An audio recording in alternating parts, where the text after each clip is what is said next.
The second chapter is called The Syllabus. His death sentence came in the summer of 1994. Looking back, Morrie knew something bad was coming long before that. He knew it was the day he gave up dancing. He had always been a dancer, my old professor. The music didn't matter. Rock and roll, big band, the blues, he loved them all. He would close his eyes and with a blissful smile begin to move to his own sense of rhythm. It wasn't always pretty, but then he didn't worry about a partner. Morrie danced by himself. He used to go to his church in Harvard Square every Wednesday night for something called Dance Free. They had flashing lights and a booming speaker, and Morrie would wander in among the mostly student crowd, wearing a white t shirt and black sweatpants and a towel around his neck, and whatever music was playing. That's the music to which he danced. He'd do the Lindy to Jimi Hendrix. He twisted and twirled. He waved his arms like a conductor on, on amphetamines until sweat was dripping down the middle of his back. No one there knew he was a prominent doctor of sociology with years of experience as a college professor and several well respected books. They just thought he was some old nut. Once he bought a tango tape and got them to play it over the speakers. Then he commandeered the floor, shooting back and forth like some hot Latino lover. When he finished, everyone applauded. He could have stayed in that moment forever, but then the dancing stopped. He developed asthma in his 60s and his breathing became labored. One day he was walking across the Charles River and a cold burst of wind left him choking for air. He was rushed to the hospital and injected with adrenaline. A few years later, he began to have trouble walking. At a birthday party for a friend, he stumbled inexplicably. Another night, he fell down the steps of a theater, startling a small crowd of people. Give him air, someone yelled. He was in his 70s by that point, so they whispered, old age, and helped him to his feet. But Morrie, who was always more in touch with his insides than the rest of us, knew something else was wrong. This was more than just old age. He was weary all the time and he had trouble sleeping. He dreamt he was dying. He began to see doctors, lots of them. They tested his blood, they tested his urine, they put a scope up his rear end and looked inside of his intestines. Finally, when nothing could be found, one doctor ordered a muscle biopsy, taking a small piece out of Morrie's calf. The lab report came back and suggested a neurological problem, and Morrie was brought in for yet another series of tests. In one of those tests, he sat in a special seat as they zapped him with an electrical current, an electric chair of sorts, and studied his neurological responses.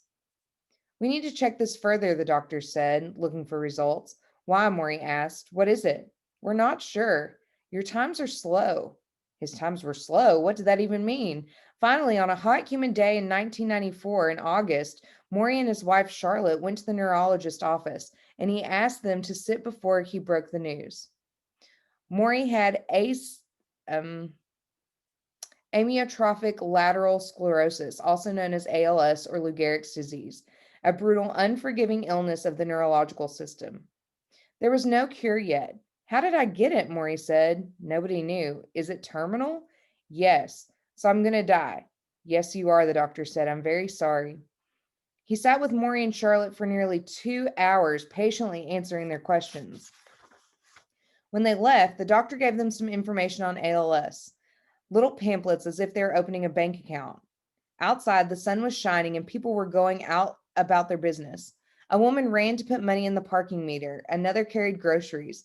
Charlotte had a million things running through her mind. How much time do we have left? How will we manage? How will we pay for the bills? My old professor, meanwhile, was stunned by the normalcy of the day around him. Shouldn't the world stop? Don't they know what happened to me? But the world did not stop, and it took no notice at all. And as Morrie pulled weakly on the car door, he felt as if he were dropping into a hole. Now what? He thought. As my old professor searched for answers, the disease took him over day by day, week by week. He backed the car out of the garage one morning and could barely push the brakes. That was the end of his driving. He kept tripping, so he purchased a cane.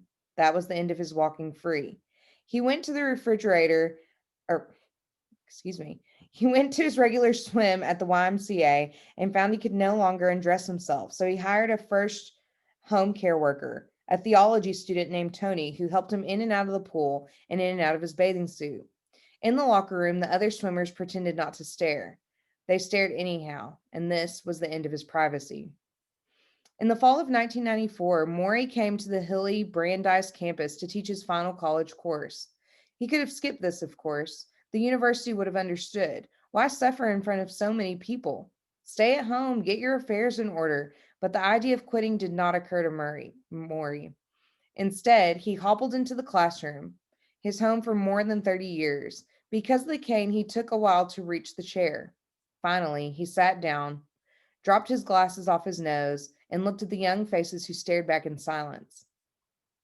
My friends, I assume you're all here for the social psychology class.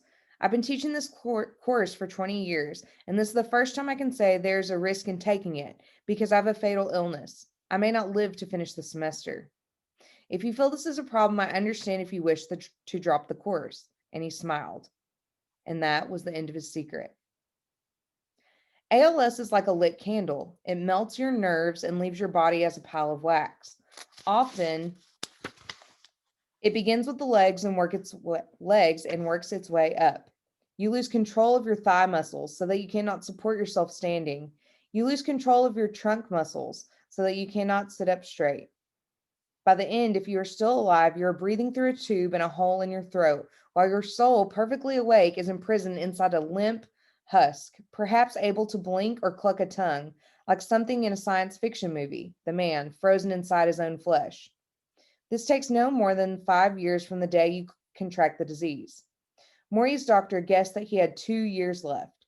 Morrie knew it was less. But my old professor had made a profound decision, one he began to construct the day he came out of the doctor's office with a sword hanging above his head.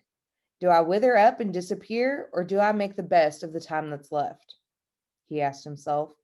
He would not wither. He would not be ashamed of dying. Instead, he would make death his final project, the center point of his days. Since everyone was going to die, he could be a great value, right?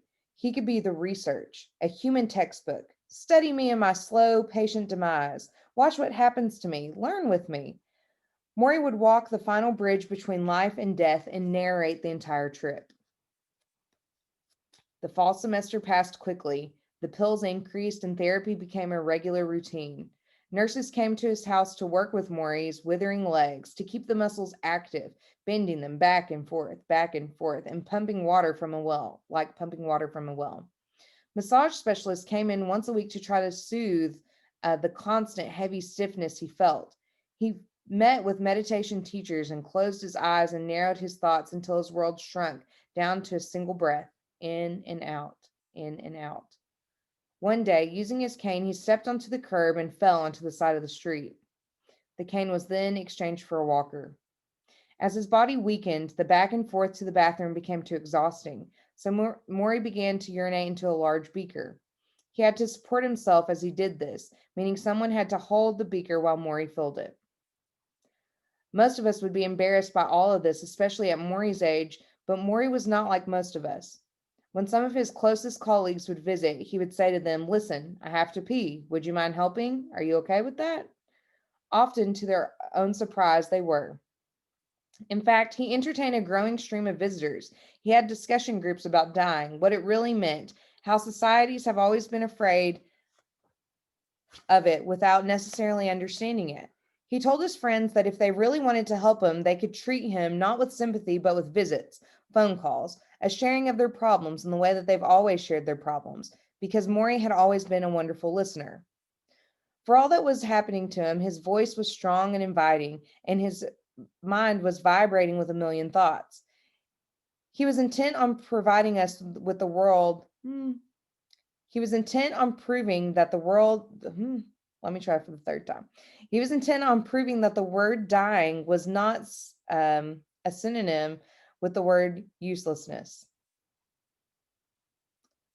I'm going to try one more time. He was intent on proving that the word dying was not synonymous with useless. The new year came and went, and although he never said it anymore, Morrie knew that this would be the last year of his life. He was using a wheelchair now, and he was fighting time to say all the things he wanted to say to all the people that he loved. When a colleague at Brandeis died suddenly of a heart attack, Morrie went to his funeral, and he became depressed. What a waste, he said. All those people saying all those wonderful things, and Irv never got to hear any of it. Morrie had a better idea. He made some calls, he chose a date, and on a cold Sunday afternoon, he was joined in his home by a small group of friends and family for a living funeral.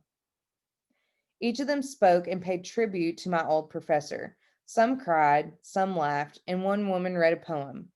My dear and loving cousin, your ageless heart, as you move through time, layer on layer, tender sequoia. Morrie cried and laughed with them, and all the heartfelt things we never get to say to those we love. Morrie said that day. His living funeral was a rousing success. Only Morrie wasn't dead yet. In fact, the most unusual part of his life was about to unfold. And that is the end of the syllabus chapter.